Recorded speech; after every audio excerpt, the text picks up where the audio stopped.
Siddhari, Alexa,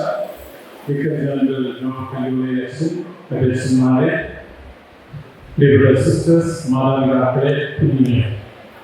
വളരെ സന്തോഷമുള്ള നിങ്ങളോടുകൂടി ആയിരിക്കുവാൻ ആദ്യമായിട്ട് ബഹുമാനപ്പെട്ട പീസിന്റെ എല്ലാ മംഗളങ്ങളും ഭാവങ്ങളും പ്രാർത്ഥനകളും സന്തോഷത്തോടെ നേരിടുന്നു. ഇവിടെ ആയിരിക്കുന്നതിൽ ഉള്ള സന്തോഷം അറിയിക്കുന്നതോടൊപ്പം ബഹുമാനപ്പെട്ട അച്ഛൻ്റെ ഈ പരിശ്രമങ്ങളെ യഥാർത്ഥത്തിൽ മനസ്സിലാക്കുന്നു, അച്ഛനെ ആത്മാർത്ഥമായി അഭിനന്ദിക്കുകയും ചെയ്യുന്നു. അച്ഛൻ തന്റെ പൗരോഹിത്യ ശുശ്രൂഷ ആരംഭിച്ചത് മാർത്താണ്ഡ രൂപതയിലാണ്. അതിലും അവിടെ വളരെ പിന്നോക്ക അവസ്ഥയിലുള്ള ജനങ്ങളുടെ മധ്യയാണ് ആദ്യം ശുശ്രൂഷ ആരംഭിച്ചത്, നാഗർകോവിൽ പ്രദേശത്ത്. അവിടെ എൻ്റെ സെമിനാരി പരിശീലന കാലത്ത് 6 മാസം പീഡിയൻസ് ഞാൻ ചെയ്തു. അതിനുശേഷം അച്ഛൻ കരുവച്ചുപുരം ഇടവകയിലാണ് വന്നത്. അവിടെ അച്ഛൻ വരുന്നതിന് മുമ്പ് ഞാൻ 6 മാസം ഒരു സെമിനാരിക്കാരനായിട്ട് ശുശ്രൂഷ ചെയ്തിരുന്നു. അപ്പൊ ഞങ്ങളുടെ സെമിനാരിയിൽ സീനിയർ ആയിട്ട് പഠിച്ച ഒരു വ്യക്തി റോമിലേക്ക് വന്നപ്പോൾ അദ്ദേഹം പഠിക്കാൻ തിരഞ്ഞെടുത്ത വിഷയം missionary trust of the Syro Malankara Catholic church എന്നാണ്. അപ്പോൾ ശുശ്രൂഷ ചെയ്ത മേഖലകളിൽ കിട്ടിയ അനുഭവം പാവപ്പെട്ട ജനങ്ങളുടെ ജീവിത അവസ്ഥ മനസ്സിലാക്കി അവരുടെ പുരോഗതിക്ക് വേണ്ടി അതിനെക്കുറിച്ചുള്ള മലങ്കര കത്തോലിക്ക സഭയുടെ ട്രസ്റ്റ് എന്താണ്, വീക്ഷണം എന്താണ് എന്ന് മനസ്സിലാക്കുവാനായിട്ട് പരിശ്രമിച്ചു. എന്താണ് ഞാൻ അച്ഛനെ കൊണ്ട് ഓർക്കുമ്പോൾ എന്റെ മനസ്സിൽ വരുന്നത്, ഈ വിദ്യാഭ്യാസ സ്ഥാപനം തുടങ്ങുന്നതിന് എന്താണ് അച്ഛനെ പ്രേരിപ്പിച്ചത്? ഞാൻ മനസ്സിലാക്കുന്നത് ധന്യരായ മാനവീയ പിതാവിന്റെ മനസ്സ് അച്ഛൻ വായിച്ചെടുത്തു എന്നാണ് ഞാൻ മനസ്സിലാക്കുന്നത്. കാരണം മാനവീയ പിതാവ് മലങ്കര ഉദരീയ പ്രസ്ഥാനം തുടങ്ങിയപ്പോൾ തന്നെ, അതിന് മുമ്പ് തന്നെ സറാമൂരിൽ പഠിപ്പിച്ചുകൊണ്ടിരിക്കുമ്പോൾ തന്നെ വ്യക്തമായിട്ട് മനസ്സിലാക്കിയ ഒരു സമൂഹത്തിന്റെ വളർച്ചയ്ക്ക് അത്യന്താപേക്ഷിതമായ എഡ്യൂക്കേഷനാണ്, വിദ്യാഭ്യാസമാണ്. ഒരു ഇന്റഗ്രൽ ഗ്രോത്തിന്, സമഗ്ര വളർച്ചയ്ക്ക് ഏറ്റവും അത്യന്താപേക്ഷിതമായിട്ടുള്ളത് എഡ്യൂക്കേഷനാണെന്ന് മനസ്സിലാക്കി ആ ഒരു ഷോർട്ട് ടൈമിൽ തന്നെ എന്തുമാത്രം സ്കൂളുകളും കോളേജും സ്ഥാപിച്ചു. പിതാവിന്റെ മനസ്സ് വായിച്ച് ഒരു മിഷനറി ഹൃദയത്തോടു കൂടിയാണ് അച്ഛനിത് സ്ഥാപിച്ചിരിക്കുന്നത്. അപ്പോൾ ഇതിൽ നമുക്ക് സന്തോഷിക്കാം. 20 വർഷം ഈ സ്ഥാപനം മുമ്പോട്ട് കൊണ്ടുപോകാൻ സാധിച്ചതിൽ വലിയ അഭിനന്ദനം അച്ഛനറിയിക്കുന്നു. അതിലും പ്രത്യേകിച്ച് ഇത് ഈ പ്രദേശത്തിന്റെ അഭിമാനമാണ്, അച്ഛനും അഭിമാനമാണ്.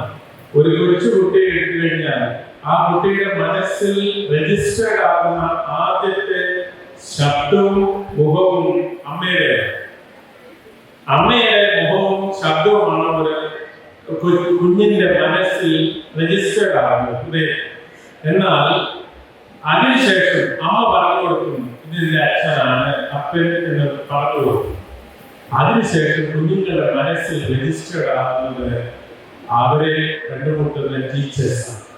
അപ്പൊ ഇവിടെ ഇരിക്കുന്ന മാതാപിതാക്കൾക്ക് ഒന്ന് തിരിഞ്ഞു നോക്കാം, ബഹുമാനപ്പെട്ട അച്ഛന്മാർക്കും ഒന്ന് തിരിഞ്ഞു നോട്ടം നടത്തിയാൽ നമ്മുടെ മനസ്സിൽ നമ്മൾ പഠിച്ച നഴ്സറി സ്കൂൾ, 1ാം ക്ലാസ്, പ്രൈമറി സ്കൂളിലെ അനുഭവങ്ങളും സ്കൂൾ ക്യാമ്പസും ആരും മറക്കുകയില്ല. ഒരു പ്രദേശത്തിലെ ഒരു വ്യക്തിക്ക് നൽകാവുന്ന ഏറ്റവും വലിയ ഗിഫ്റ്റ് എന്ന് പറയുന്നത് ഒരു വിദ്യാഭ്യാസ സ്ഥാപനമാണ്. കാരണം വിദ്യാഭ്യാസമാണ് ജീവിതത്തിന്റെ അടിസ്ഥാനം. ഇവിടെ തീർച്ചയായിട്ടും ഇവിടെ പഠിക്കുന്ന 2000 കുഞ്ഞുങ്ങളുടെ മനസ്സിൽ അച്ഛന്റെ മുഖവും അച്ഛന്റെ ശൈലിയും താല്പര്യവും സ്നേഹവും ഒക്കെ രജിസ്റ്റർ ചെയ്യുന്നു.